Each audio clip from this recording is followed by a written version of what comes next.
My beloved brothers and sisters, as we welcome you to this historic April 2020 General Conference of the Church of Jesus Christ of Latter-day Saints.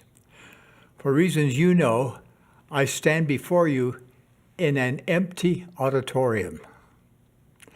Little did I know when I promised you at the October 2019 General Conference that this April conference would be memorable and unforgettable. As speaking to a visible congregation of fewer than 10 people would make this conference so memorable and unforgettable for me. Yet the knowledge that you are participating by electronic transmission and the choir's beautiful rendition of "It Is Well With My Soul" bring great comfort to my soul. As you know, attendance at this General Conference has been strictly limited as part of our efforts to be good global citizens and do all we can to limit the spread of COVID-19. This virus has had a major impact throughout the world. It has also altered our church meetings, missionary service, and temple work for a while. As a physician and surgeon, I have great admiration for medical professionals, scientists, and all who are working around the clock to curb the spread of COVID-19. I am also a man of faith, and I know that during these challenging times, we can be strengthened and lifted as we call upon God and His Son, Jesus Christ, the Master Healer. I invite you to join with me in a worldwide fast. My beloved brothers and sisters, as we come to the end of this historic conference, we express our gratitude to the Lord. The music has been sublime and the messages inspiring. During this conference, we have experienced many highlights. On this bicentennial anniversary, we have introduced a proclamation to the world declaring the reality of the restoration of the gospel of Jesus Christ in its fullness. We commemorated the restoration with a Hosanna shout. We unveiled a new symbol signifying our faith in the Lord Jesus Christ, and for visual recognition of official church information and materials. We have called for a global day of fasting and prayer. All right, Travis Wayne Goodsell.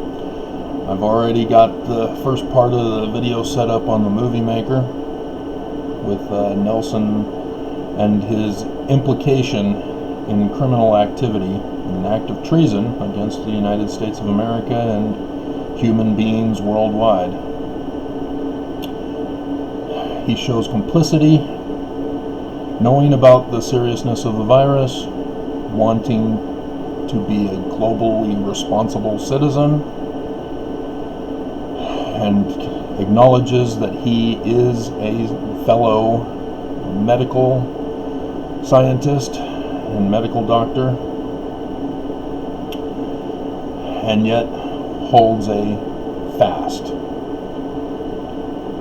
to cure coronavirus. Each and every single human being on earth now must sue the CEO of the Church of Jesus Christ of Latter-day Saints for his role in threatening your life and taking away the life of others, those who have died during this pandemic. I exposed this in my federal filing yesterday that I did a reading for, which is the previous video, as I was forced to object to Judge Oberg's report and recommendation to Judge Waddups for final disposition. And so I laid it on. She, too, has involved herself as a co-conspirator. That's what my lawsuit is all about. It is not a one-on-one with the church over whether they stole money from me for tithing or some petty thing like that. This is a RICO conspiracy case, which means everyone and anyone who assists the church in attacking me, which includes the internet sources of YouTube, my old website, even Facebook if I were still on Facebook. Anybody in which the church invests money into, which Microsoft for my internet, and Google for my internet usage as well, HP,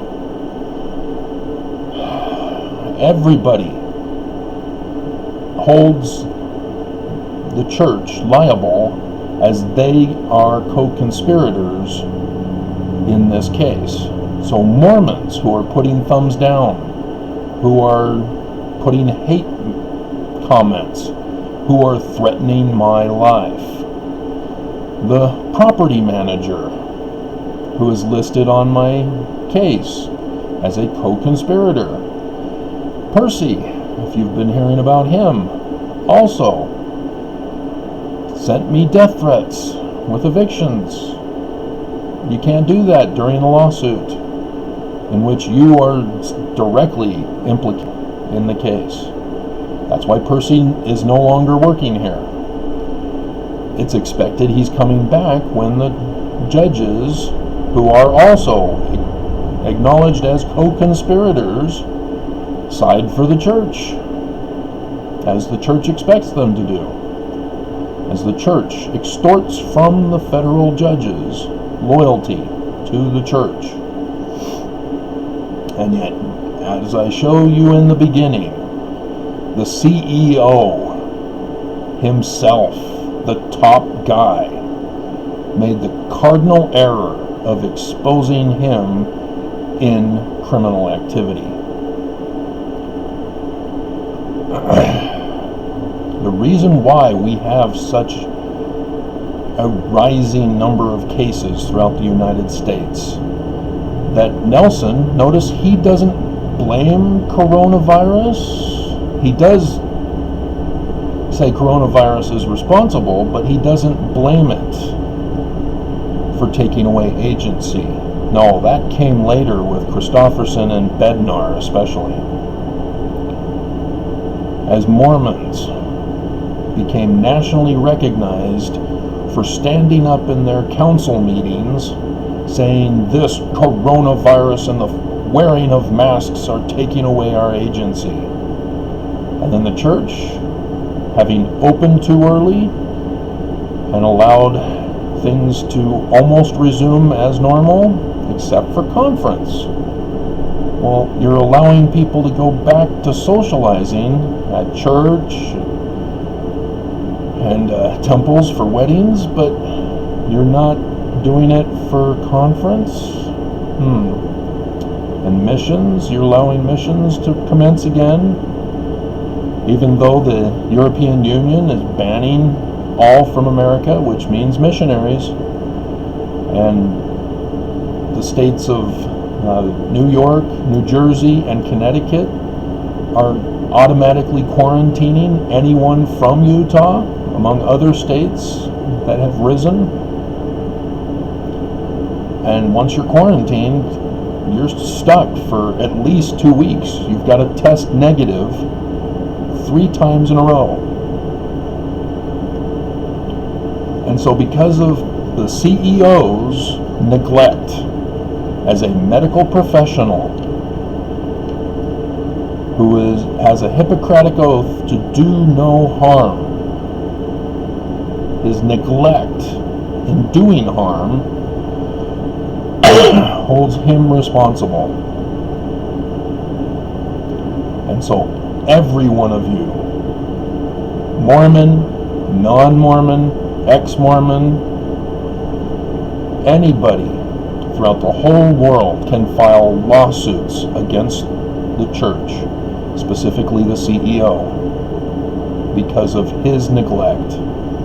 If you've got Mormons in your community, if you have missionaries in your community, you can sue the church for their neglect with this coronavirus.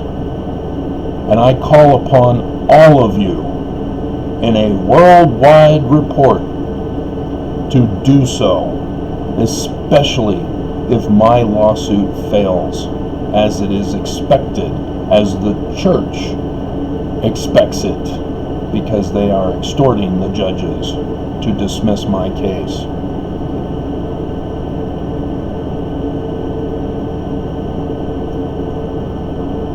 Don't let them get away with what they've done to us.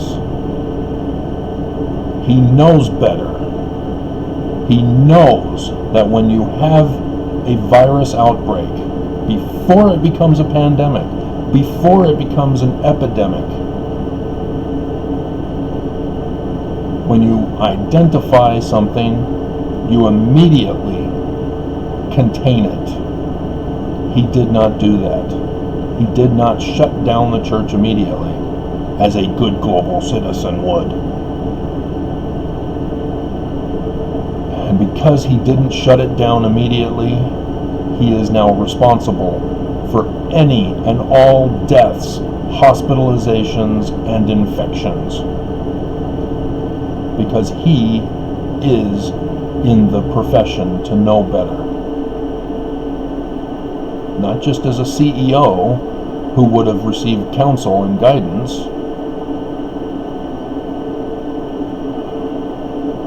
and so for him to then, on top of it, open early, using Governor Herbert as his backup man,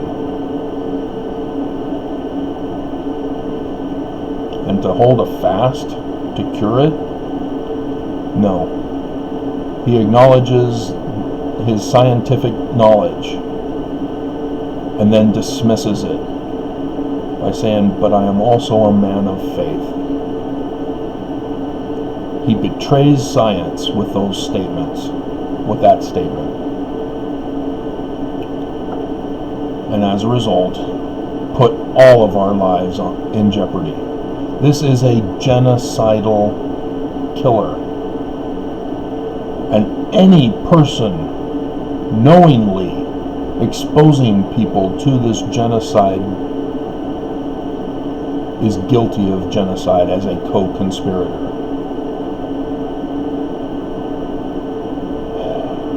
Now, I don't expect Judge Waddups to respond immediately. The period of time for both parties to object is until the 20th at midnight, before midnight. Thus, the 21st, after midnight, is when he will start. And he's not going to start until he comes to work that day.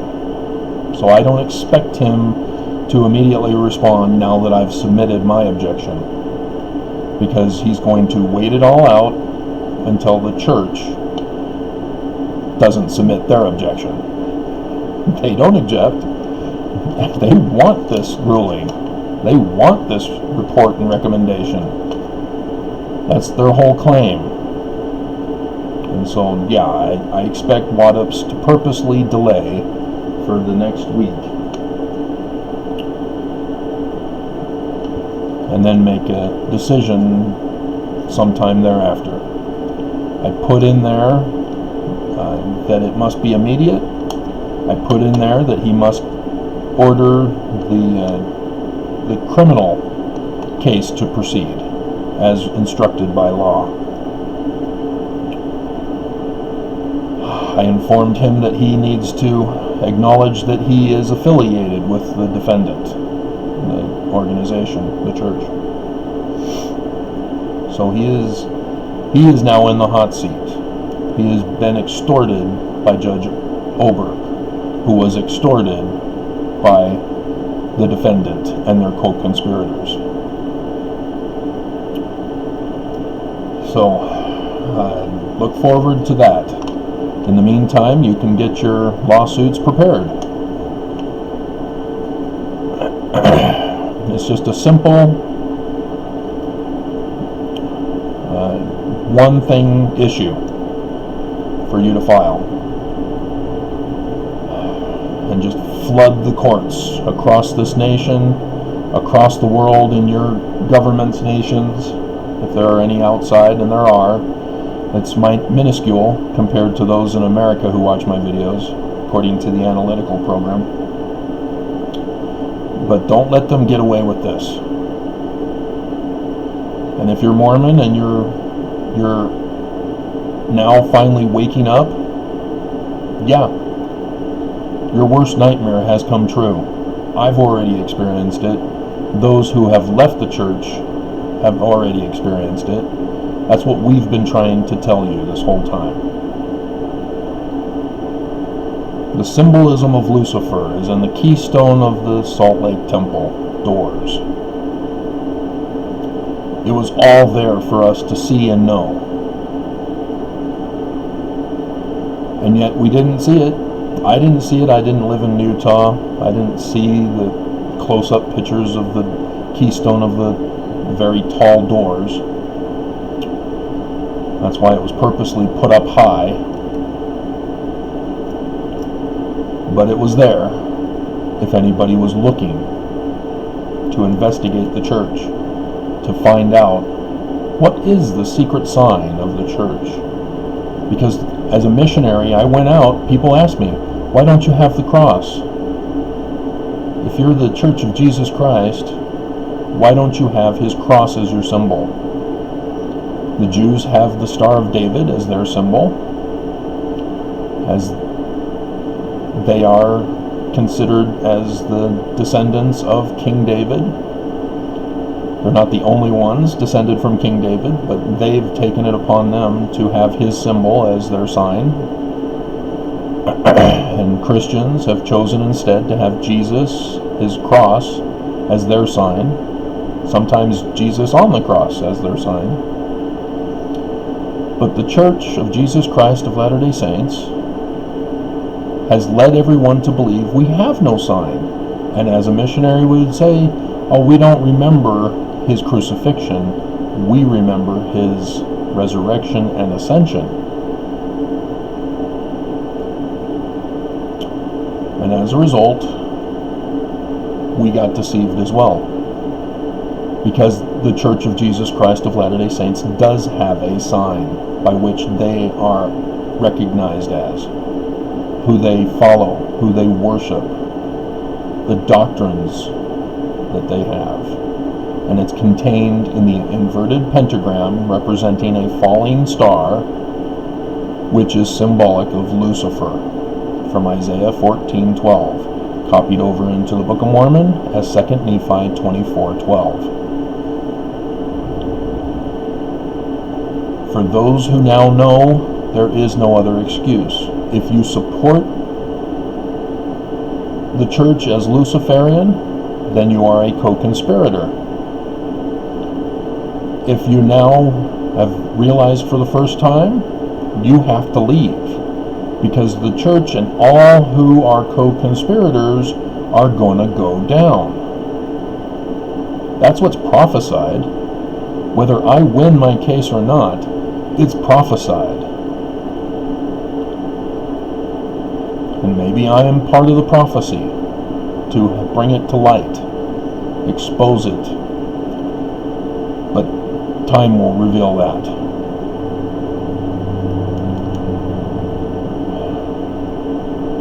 So don't let them get away with this.